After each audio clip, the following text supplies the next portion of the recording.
Seigneur, je te dis merci, je te rends grâce ce matin pour ta parole, pour ce que tu es en train de faire en cette année 2023. Merci pour l'enseignement, la révélation. Nous voulons rester fermes, attachés à toi. Et nous croyons à tes promesses qui sont oui et amen. Merci encore ce matin pour ce que tu as commencé à faire dans ces lieux. Et maintenant, Seigneur, je vais libérer ta parole. Je suis juste ce canal. Mais la Bible nous dit, Seigneur, ta parole ne revient pas à toi sans qu'elle ait fait exécuter ta sainte volonté, qu'elle fasse ce matin et qu'elle brise les chaînes. Guérisse, Seigneur mon Dieu, les personnes qui étaient liées par l'ennemi. Te bénissons, Saint-Esprit, tu es venu glorifier Jésus dans ces lieux. Glorifie le roi des rois. En son nom, les malades sont guéris. En son nom, les boiteux marchent. En ce nom, les aveugles voient. Et nous te disons merci pour ta parole. Dans le nom de Jésus-Christ. Amen. Je vais t'inciter ce matin à faire confiance à Dieu. Quand on fait confiance à Dieu, qu'est-ce qu'on fait? On prie. On prie. Si tu passes par des moments difficiles, ça ne sert à rien d'être découragé. Je prie. Et je lis ma Bible. Parfois, il y a des situations dans ta vie que tu traverses. N'oublie jamais ça. Derrière chaque difficulté, chaque montagne, la bénédiction se trouve derrière. Et c'est ça parfois qui vous décourage. Vous regardez trop à la montagne, aux difficultés. Tu vois déjà que tu vas échouer.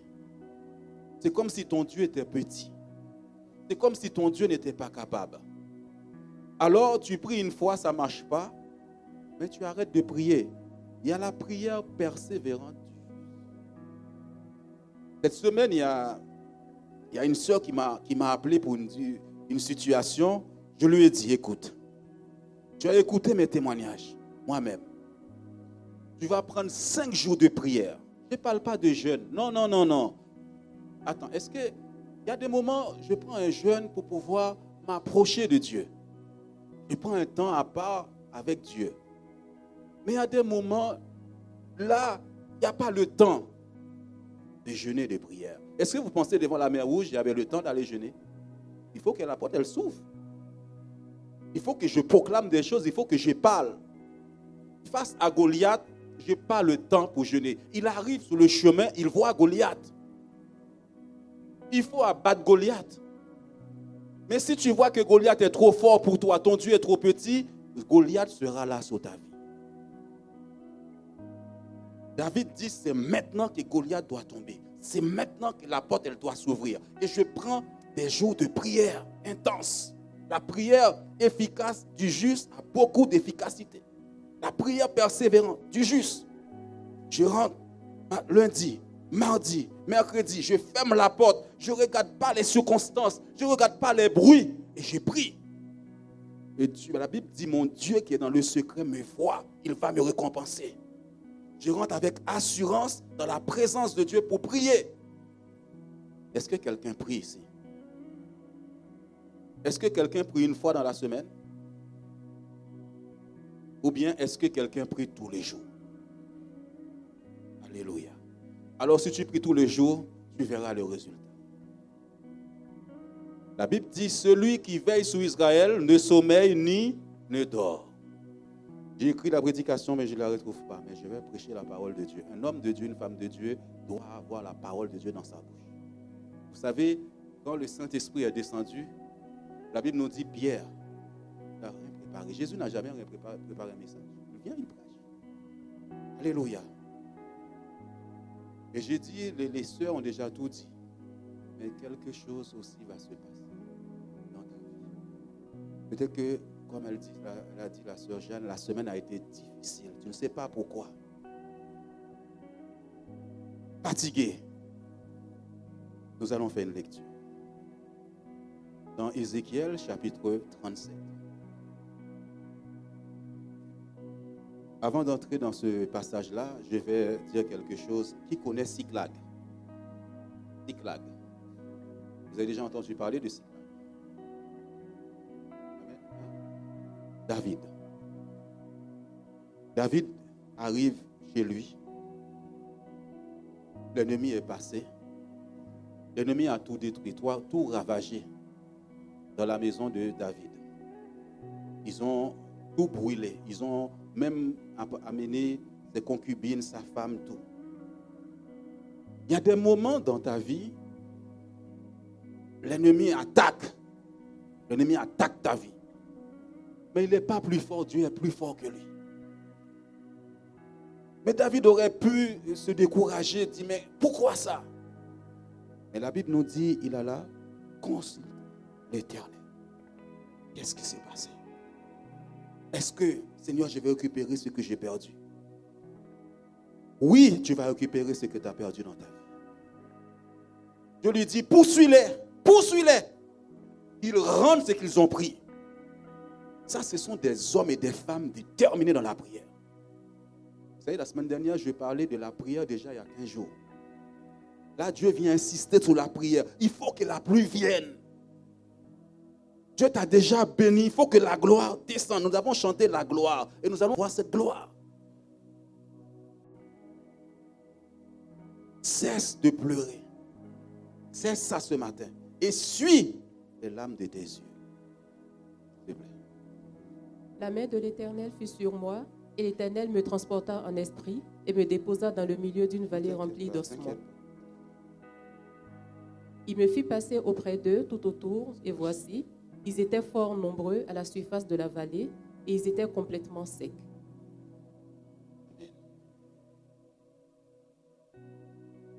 Dieu prend son serviteur par révélation. Il va lui révéler une situation complètement. Lui-même est dépassé par la situation. Tu es dépassé par cette situation, mais Dieu ce matin t'amène dans un endroit pour te dire, tu vois là où tu es là, c'est là que je te bénis. S'il te plaît, le titre de ce message. Tu vas comprendre. Il faut que tu comprennes ça ce matin. Transforme ta vallée par la prière. Et Dieu amène son serviteur devant un problème, mais qui le concerne, qui te concerne, qui me concerne. La vallée des ossements desséchés. On a donné un nom à ta vallée. Je n'aurai pas le temps, on verra ça pendant la veillée. Les hommes de Dieu, avant, pouvaient changer le nom. Il arrive quelque part, il dit, on l'appelait comme ça, aujourd'hui je l'appelle vallée de bénédiction. La Bible parle de la vallée de Josaphat, qu'on appelle la vallée de jugement. Quel est le nom de ta vallée? Quel nom on a donné? Quel est le statut qu'on t'a donné? Quel est le statut que tu as? Dans cette vallée des ossements desséchés, règne le désespoir. La mort règne par là. Depuis ta naissance jusqu'à aujourd'hui, tu pleures. Échec sur échec. Ta vie, tu as l'impression, c'est la même chose que tu vis chaque année. La même chose. La mort règne. Parce que dans cette vallée, on a attaché des gens là. Ce sont des vivants. Vous connaissez ce passage très bien. Tu n'as pas l'impression, malgré les talents que tu as, le potentiel que tu as, ta vie est morte. Tu n'as pas l'impression que les choses se renouvellent de la même manière chaque année dans ta vie. Dans la vallée des ossements desséchés, il y a des choses que je ne dirai pas. Pendant que je prêche, le Saint-Esprit doit te communiquer la révélation de la vallée.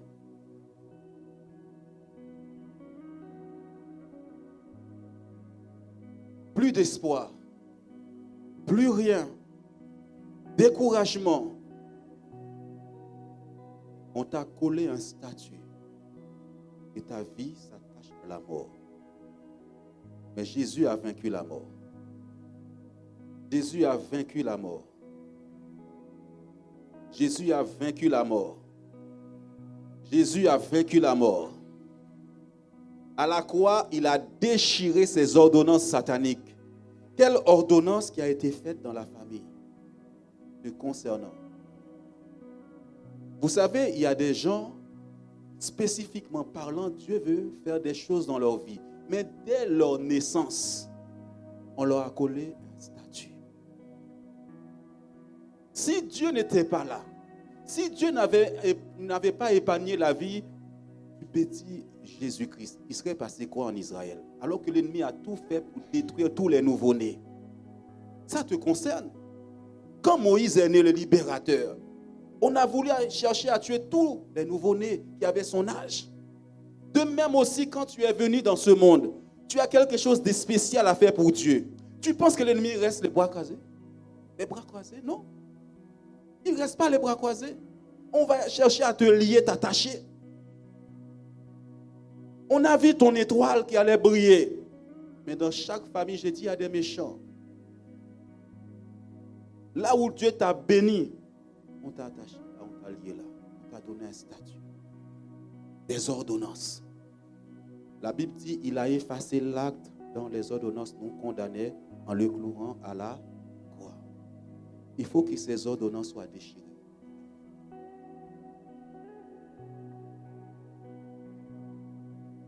David pouvait dire, quand je traverse l'ombre de la mort, je ne crains aucun mal. Je ne crains aucun mal. L'ombre de tristesse, l'ombre de découragement. Qu'est-ce que je fais pour mériter ça? Pourquoi ma vie n'a pas de sens? Pourquoi ta vie n'a pas de sens? Les méchants ont pris soin de te coller. Quelle bataille! Il y a eu tellement de batailles autour de moi. Autour de moi, il y en a eu tellement. Tellement. Je peux vous dire une chose. Il y a des évangiles. Si je ne cherchais pas par moi-même à délivrer ma vie des chaînes qu'il y avait sur ma vie, je serais encore lié. Parce qu'il y a la Bible dit que l'évangile est une puissance pour le salut des conquérants. Il faut qu'il y ait des gens qui aient cette puissance. Moi, je sais d'où je viens. Je suis le seul, d'abord, à avoir donné sa vie à Jésus-Christ dans ma lignée, dans toute ma famille. Tout le monde servait le diable. Alors, je sors de là et je vais venir à l'église le dimanche et la semaine, je ne cherche pas à libérer ma vie. Ça fait des années que je suis en Christ. Chercher par les Saintes Écritures, Seigneur, tu m'as appelé pour quelque chose, mais je sais qu'il y a une bataille. David, dès sa naissance, il a été rejeté. Il n'était pas considéré. Les frères étaient contre lui. Joseph, ses frères l'ont vendu à cause de l'appel de Dieu sur sa vie. Rejeté, mais toi tu joues, toi tu dors. J'ai une mission à accomplir sur la terre. Si les frères de Joseph l'ont vendu, et toi? Et toi-même, tu crois que les gens vont rester comme ça? Dès qu'il a dit aux gens là, j'ai vu le soleil, la lune se prosterner devant moi, ils ont dit, ah bon? Toi tu vas voir. Ils l'ont vendu. La famille autour de toi a vu. Toi tu restes dans les évangiles comme ça, là, Seigneur viens faire, Seigneur viens faire. Il faut que tu te lèves de briser ça au nom de Jésus. Je t'ai donné l'autorité de marcher sur toute la puissance de Satan. Aucun sorcier, aucun démon, c'est moi qui règne là, au nom de Jésus-Christ. Il y a des moments, sors comme David. Tu es venu contre moi, au nom de Jésus-Christ, moi je viens contre toi. Quand Dieu appelle Moïse, il va en Égypte. Les gens parlent de mystique. C'est quoi le mystique? C'est le surnaturel. C'est Dieu qui est mystique. Quand Moïse arrive en Égypte, il fait quoi? Il pratique le surnaturel de Dieu. Les sorciers aussi ont fait. Mais à un moment donné, il va à un niveau, eux, ils ne peuvent plus les suivre. Il dit ça, c'est le droit de Dieu. C'est le droit de Dieu. Tout ce que nous voyons, nous donnons ça au diable. Mais ton Dieu, Dieu est esprit. Nous sommes nés d'esprit. Ton combat n'est pas charnel, c'est spirituel. Et Moïse arrive auprès des sorciers, des marabouts qui étaient là pour l'attaquer. Lui, il va les neutraliser, paralyser. Je vais vous dire une chose. Si tu es quelque part, si tu crois que tu vas rester les bras croisés, ils ne vont pas t'attaquer. Tu es dans l'erreur. Gloire à Dieu. Quel est le nom qu'on a donné à ta vallée? Est-ce que tu peux mettre, Erika, le verset d'après? Je crois que c'est l'homme de la mort, mais on l'a déjà parlé. On peut le mettre, c'est pas grave. La vallée de l'homme de la mort. C'est Somme 23, au verset. Cantique de David. L'Éternel est mon berger, je ne manquerai de rien. Il me fait reposer dans de fairs pâturages. Il me dirige près des eaux paisibles. Il restaure mon âme. Il me conduit dans les sentiers de la justice à cause de son nom. Quand je marche dans la vallée de l'ombre de la mort, je ne crains aucun mal, car tu es avec moi. Ta houlette et ton bâton me rassurent. Quand je traverse l'ombre de la mort, l'Éternel connaît. Amen. Je l'ai déjà expliqué. On va maintenant dans Somme 84. Je crois que verset 6. Heureux ceux qui placent en toi leur appui. Ils trouvent dans leur cœur des chemins tout tracés. Lorsqu'ils traversent la vallée de Baca, la transforme en un lieu plein de sources et la pluie la couvre aussi de bénédictions. Alléluia. Voici quelqu'un qui a compris les choses de Dieu. Est-ce que tu peux revenir au verset 6? Ensuite, on va décortiquer. Heureux ceux qui placent toi leur. Ils trouvent dans leur cœur des chemins tout tracés. Toutes les choses de Dieu se trouvent d'abord à l'intérieur de toi. C'est pourquoi quand tu rentres dans les moments difficiles, écoute la voix de Dieu dans ton cœur. Il a déjà tracé le chemin. Le chemin ne se trouve pas à l'extérieur. Dehors, c'est la peur. Je pense que nous avons commencé à chanter le deuxième chant de Yolette. Nous marchons non par la vue, mais par la foi. C'est pourquoi quand tu rentres dans ta chambre, ferme la porte de ton cœur à tous ces bruits, tous ces tralala, tout ce que tu as entendu. Et là, tu vas voir maintenant la victoire dans ton cœur. Tu vas voir Jésus-Christ ressuscité qui a vaincu les ténèbres. Tu vas déjà rentrer avec assurance quand tu écoutes le Saint-Esprit qui parle à ton cœur. Peut-être que avant d'entrer dans ta chambre, il y a la peur, il y a l'intimidation. Tu as vu la vallée des ossements desséchés. Tu as vu que cette chose-là est impossible à tes yeux. Mais quand tu rentres, tu vas voir que Jésus a déjà remporté la victoire. C'est pour cela, quand les moments difficiles arrivent, je prends un temps d'abord d'écoute, de silence. Ensuite, je commence à prier, à louer mon Dieu, à lui remercier d'abord pour cette épreuve-là. Ils trouvent dans leur cœur des chemins tout tracés. Qu'est-ce que tu vois dans ton cœur dans les moments difficiles? Qu'est-ce que tu vois?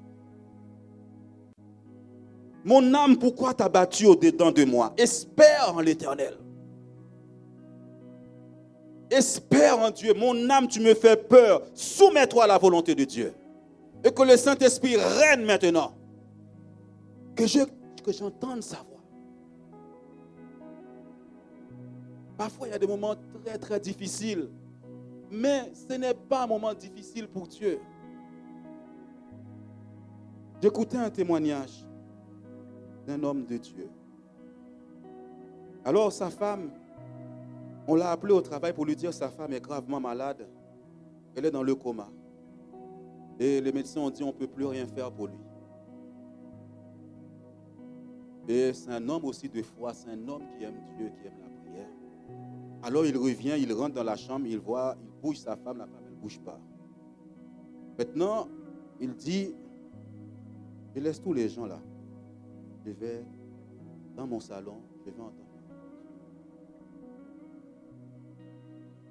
C'est pour cela, la Bible dit, ils ne craignent pas les mauvaises nouvelles. Le juste ne craint pas les mauvaises nouvelles. Leur foi est ferme en Dieu. Ézéchiel, est-ce que ta foi est ferme en Dieu? Amen. Parfois, dès qu'on entend une mauvaise nouvelle, on a peur. On tremble. Pourquoi? Alors, il va s'asseoir dans le salon. Il dit, Dieu, je sais que tu es au contrôle. Parfois, il y a des situations, Dieu veut t'amener plus loin. Dieu veut t'amener plus loin. Il faut que tu les vives. Il ne faut pas que seulement tu entendes ça des autres. Il faut, toi, comment je peux dire, quand tu vis une expérience personnelle avec Dieu. Expérience personnelle d'une victoire. Alors, il a commencé à dire, tu es ce Dieu-là de guérison. Tu es le Dieu des miracles. Et toutes les guérisons que j'ai eues dans mon corps où j'étais malade, les circonstances étaient défavorables pour moi. Je vous ai dit, j'avais une maladie dans les reins. Le docteur a dit, écoute, tu vas marcher avec une canne, tu ne pourras pas courir. Je dis, il faut que je cours, moi, j'aime faire mon sport. Il me dit, non, c'est fini. Alors je rentre à la maison, je lis le résultat, le scanner devant Dieu, et je me suis mis à louer Dieu. Je dis, Seigneur, merci. Tu as annulé cette ordonnance à la croix il y a 2000 ans. Je suis guéri. Je louerai Dieu, je dis merci, mais je croyais vraiment à ce que Christ a fait à la croix pour moi. Est-ce qu'il l'a fait vraiment pour toi? Arrête de dire ça, mais dans les épreuves, tu oublies ce qu'il a fait. Alors, après avoir dit ça, il se mit à louer Dieu. Il se mit à remercier Dieu. Ce qu'on a fait une fois, quand il y a eu une fausse couche dans mon foyer. J'ai dit aux frères et aux sœurs, on ne va pas pleurer, je ne vais pas ça ici. On va dire merci à Dieu, on va louer Dieu, et Dieu va me donner toute bénédiction.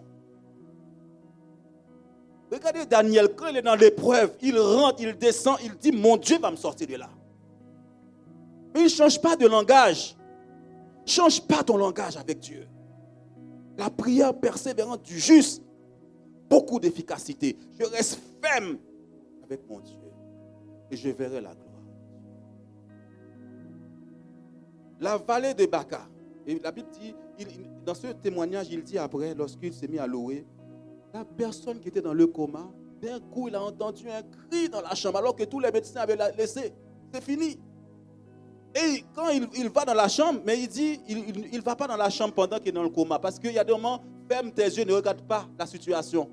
Ne regarde pas le problème. Les gens qui viennent te parler de le problème, là, dis, éloigne-toi de moi. Je ne veux pas entendre ce problème. Je suis déjà au courant. Mon Dieu est déjà au contrôle. Mais toi, loue Dieu. Remercie Dieu, tu as déjà prié. La foi, ce n'est pas tout le temps Seigneur, Seigneur, Seigneur, Seigneur. Il y a des moments, Seigneur, tu as entendu. Je te loue, je te bénis, je te remercie. Je te rends grâce, Dieu. Tu es mon Dieu. Des fois, rappelle déjà ce qu'il a déjà fait. Seigneur, là, tu m'as sauvé. Là, tu m'as sauvé. Là, tu m'as délivré. Là, tu as brisé mes chaînes. Là, tu as fait reculer mes ennemis. Je te rends grâce. La vallée de Baca. Baca signifie la vallée des pleurs. Qui savait ça? Papa Claude? Baca, ça veut dire pleurs. Qui pleure ce matin? On avance. La vallée des pleurs. Mais dans cette vallée des pleurs, il ne fuit pas. Il ne fuit pas. Il ne fuit pas l'épreuve. Parce que dans cette vallée, il y a une bénédiction que Dieu a placée là pour toi. C'est la révélation de Dieu ce matin pour toi. Dans la vallée des difficultés sur place, là où tu es, il y a une opposition forte, il y a une bataille forte, il y a un combat énorme. C'est là, il y a la bénédiction. Je vais entendre un amen là. Je vais entendre un amen ce matin. Tu ne sais pas pourquoi tout le monde se lève contre toi.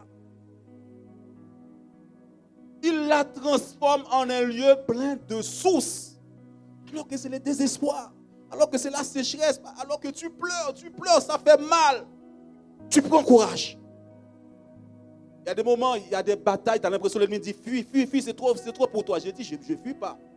J'ai eu des batailles dans mon travail. Et l'ennemi me dit, papa, au travail, tu as vu les accusations contre toi, tu as vu tout. Je dis, je vais au travail, au nom de Jésus-Christ. Et quand il me voit, je suis souriant. Avant de partir, je proclame des choses. La bataille se trouve dans ta chambre avant de partir. Tu as des ennemis, tu dors. Avant de te lever là, d'aller sur le lieu de travail, ou là où il y a la bataille, là où il y a cette vallée, on t'accuse, on dit des choses sur toi. Je prononce des choses. Moi, j'y vais. Je suis la lumière. Moi, je brille. Je brille. Je brille. C'est les ténèbres qui doivent disparaître. Ce n'est pas moi. C'est pour moi. Je vais vous dire une chose. Le témoignage vient après le combat. Vous dire que Dieu est Dieu. Dieu est Dieu. Il la transforme en un lieu plein de sources. Tu ne savais pas qu'il y avait plein de sources là? Tu ne savais pas que la bénédiction était là? Elle est là. Là où on a placé l'église, il y a des batailles. Reste là, reste là. Et la pluie, regardez les ossements desséchés. C'était desséché, non? Et la pluie la couvre aussi. Regardez, j'aime de bénédiction en est au pluriel. De bénédiction de Dieu. Et là, je vais vous dire une chose. Pour la vie, on va décortiquer ça encore plus. C'est là où se trouve la destinée. La destinée qu'on a arrivé là. C'est là où il y a ta bénédiction. C'est là où l'ennemi est tellement malin, il est venu s'aimer la mort là. Vous voyez? Regardez, plein de sources. Il l'a transformé. Vous savez, dans la Bible, il faut toujours 2-3 témoins. Il y a plein de témoins là, je peux vous donner par rapport à ça. Pourquoi tu as peur? Pourquoi tu fuis la bataille? Josué a combattu Jéricho. Pour entrer dans sa destinée, dans la terre promise, il fallait une bataille stratégique de Dieu. Ce n'est pas facile, mais c'est facile avec Dieu. Nous ferons des exploits. C'est Yolette. Avec Dieu, pas moi tout seul, avec Dieu, je fais des exploits. Tous tes enfants sont attachés là, dans la vallée. L'échec dans la vallée, la pluie va venir couvrir ta vallée. Tu vas changer le nom de ta vallée au nom de Jésus-Christ. Le statut de ta vallée. On va dans Genèse chapitre 26.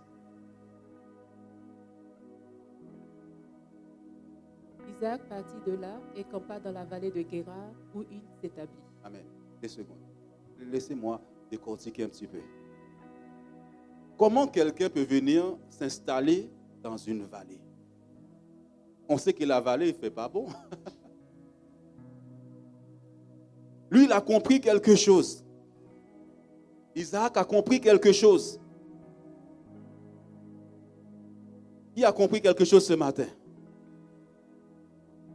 Isaac a compris. Il est parti de là. S'il vous plaît, Seigneur, ouvre nos yeux spirituels ce matin. J'ai oublié de t'envoyer un message et que Dieu te donne cette révélation. Que Dieu nous donne. Isaac partit de là et campa dans la vallée de Guérar où il s'établit là. On a vu tout à l'heure, la bénédiction se trouvait dans... Les sources étaient là. Et c'est là que Dieu vient ouvrir la vallée de bénédiction. Isaac creusa de nouveau les puits d'eau qu'on avait creusés du temps d'Abraham, son père, et qu'avaient comblé les Philistins après la mort d'Abraham. Et il leur donna les mêmes noms que son père leur avait donnés. 2 secondes. Révélation.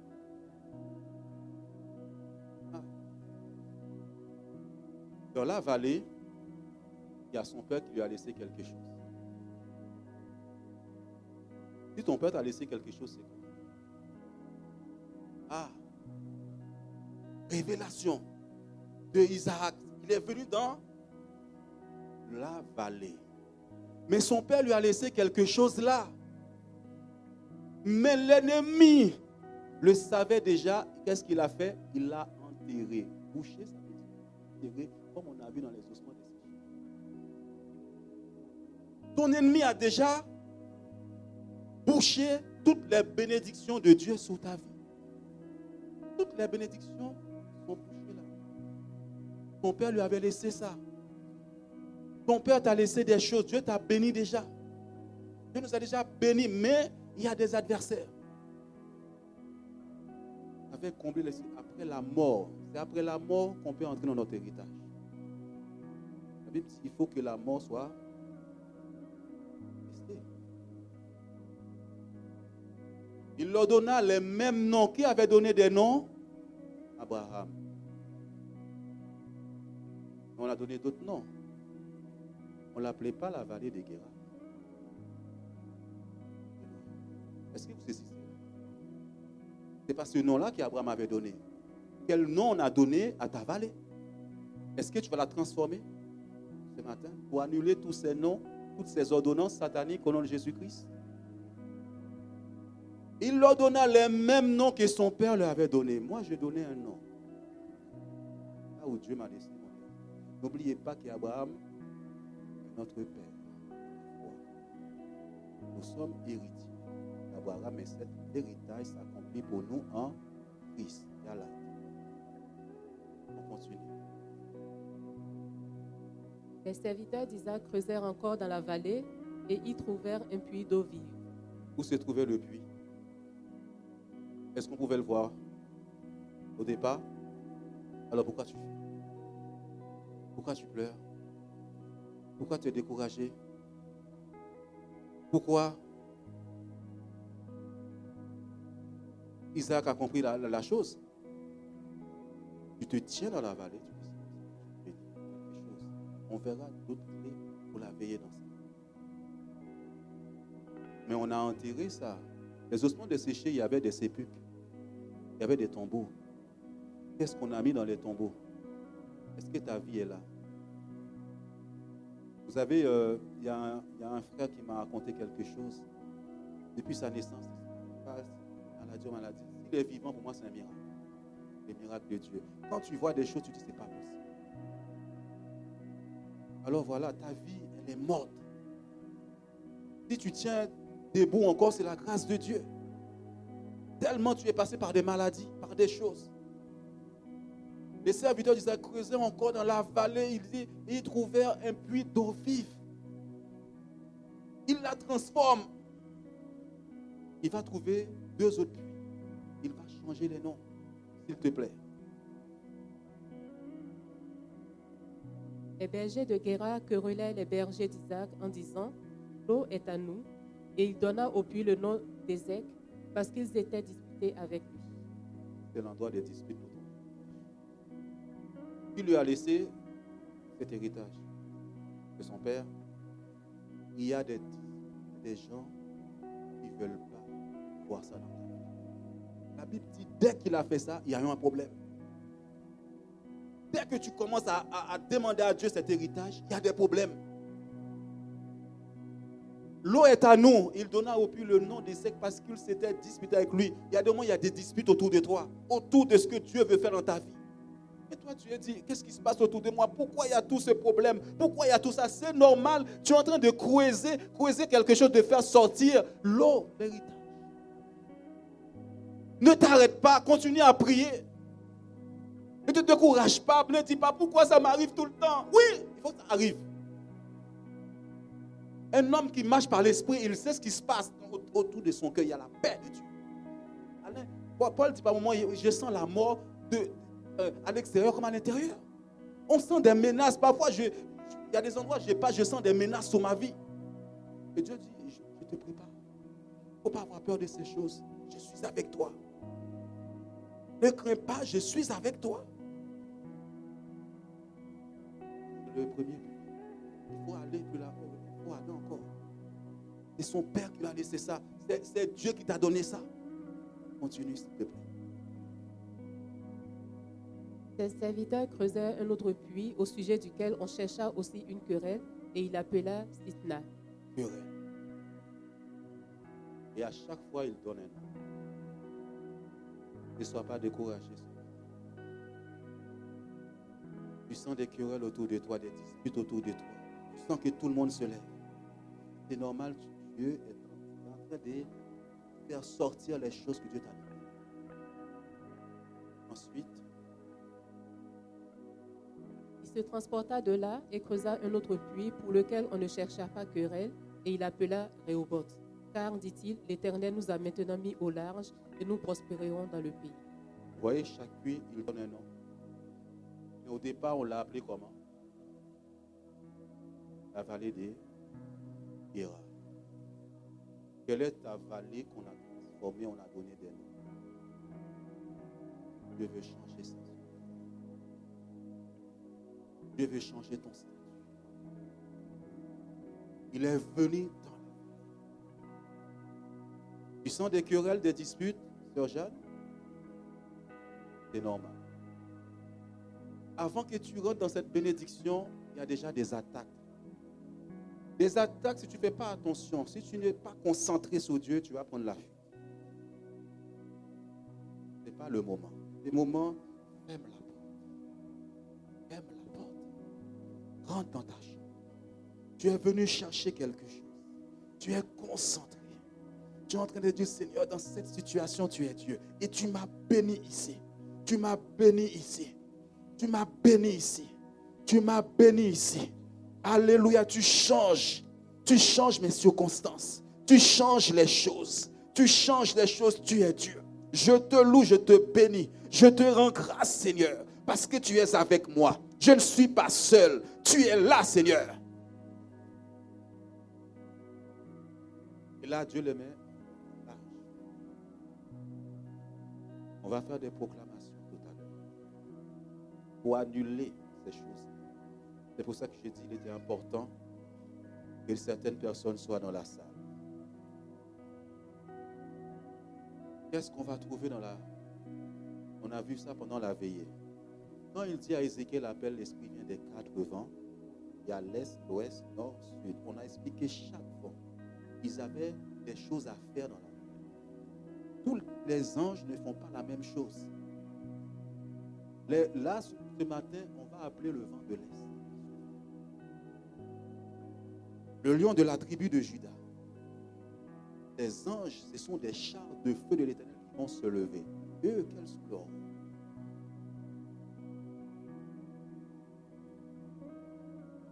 Quels sont leurs rôles? Ce sont les chérubins de gloire de l'Éternel. On voit dans Ézéchiel chapitre 1er. On voit des lions. On voit l'aigle qu'on a enseigné sur ça. Ils vont se déplacer pour ta situation. Regardez ce qui se passe dans la vallée, dans Ézéchiel chapitre 3 au verset 23, je crois. Je me levai et j'allai dans la vallée. Et voici, la gloire de l'Éternel y apparut, telle que je l'avais vue près du fleuve du Kébar. Alors je tombai sur ma face. Je me levais et j'allais dans la vallée.